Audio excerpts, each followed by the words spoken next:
A good crowd on hand here at the Bloomsburg Fairgrounds in Bloomsburg, Pennsylvania. They have yet to see anything in first-round competition, but we have seen plenty of action. Look at this truck nightlife. Well, as you can see behind us, Wayne Swazanic out of Florida took a ride on a wild side today. Wayne, what happened out there?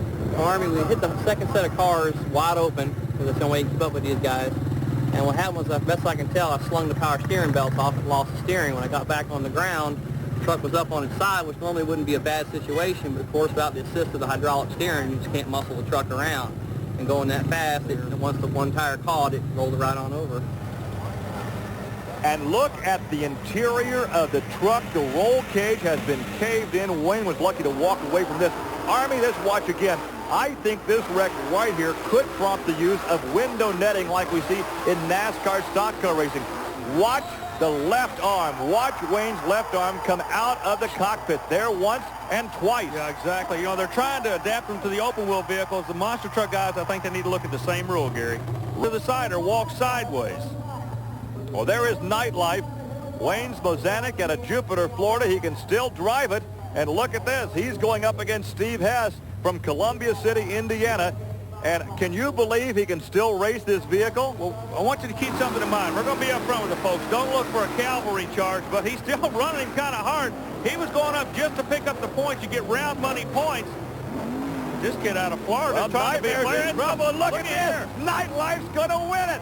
Nightlife was almost dead in the water. Then Nightmare has a problem, and Wayne wins it. Wayne comes back trying to pick up just a few points here. He's going to go over to the next round and pick up more points. But earlier he brought to our attention about the possibility of a safety net. These guys may need to look at a thicker wall tubing for their roll cages to keep them from collapsing. The tubing they're using now basically designed for like a 2,000-pound vehicle, and these rascals weigh 10,000 pounds. Wayne will continue on in competition. He's standing by with Army. Well, when Nightlife came in this morning, you didn't have any idea you'd be talking to me under these circumstances, did you? No, not the first time, nor this time, actually. Well, the flip, you got the truck back together. What about going in the next round? You're still a player today. Yeah, we're hanging in there. You know, with a cage like that, I'm scared to run the truck too hard, because if it did go back over, I don't know if it'd have the strength to support it the second time without a really good repair.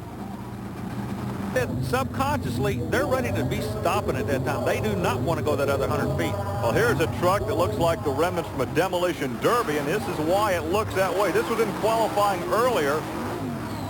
Look at this. Upside down, the cage actually collapses, and we're concerned with that arm flailing about on the left side. But here he is in round two, Wayne against Andy. Brass runs hard right lane. Wayne using his head, Gary. Well, you heard him say earlier he was concerned about running that truck hard, perhaps getting upside down again with that weakened cage. So Andy Brass will advance in Bigfoot 8. You got to remember, we just talked a moment ago about lane choice. Lane choice is determined by the quick ET. So Andy Brass still had to run hard in order to try to protect that lane for the next round.